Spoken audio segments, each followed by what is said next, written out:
I am 67 years old, and the absolute most perilous thing I ever did was master the art of being patient. My name is Julian Vance, and I used to inhabit a beautifully manicured beige colonial on Oak Ridge Court in Naperville, Illinois. It was the kind of suburban neighborhood where everyone smiled and waved from their driveways, but nobody actually cared. On the outside, my life with my wife, Marilyn, and our successful business looked entirely enviable, but it was nothing more than an empty illusion. On a chilly Tuesday evening late in October, precisely at 11 o'clock, Marilyn walked through our front door carrying the distinct scent of a hotel lounge. She looked me dead in the eyes across our kitchen island, wearing a triumphant smile like she had just won a prize.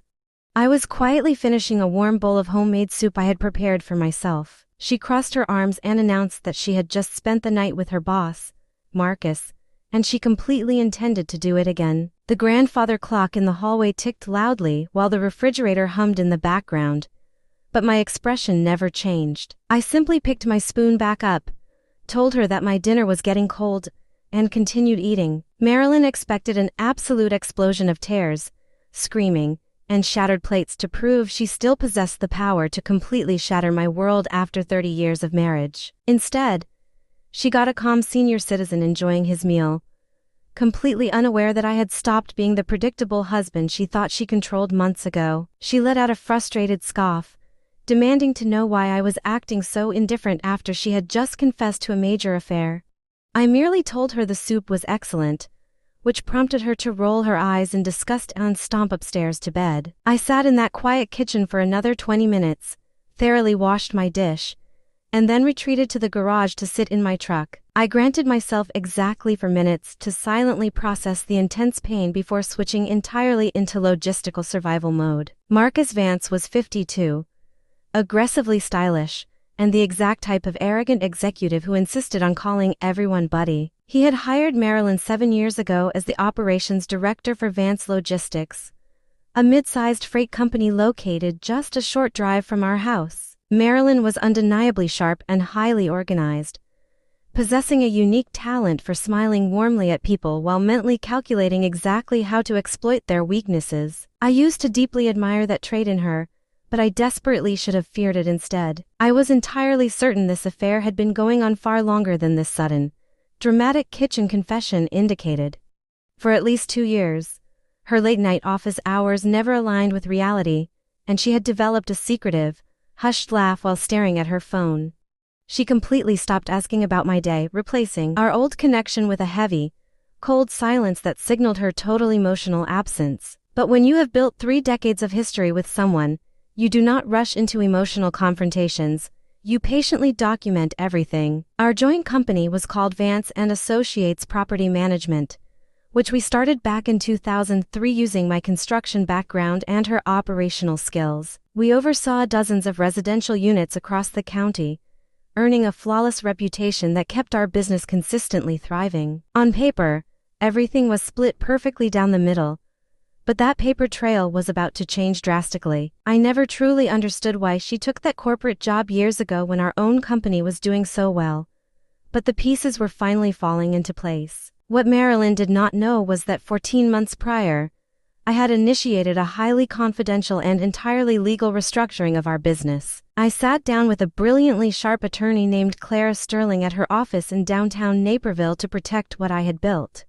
This entire process began after a quiet lunch with my lifelong friend, Arthur Finch, at a local pub the previous summer.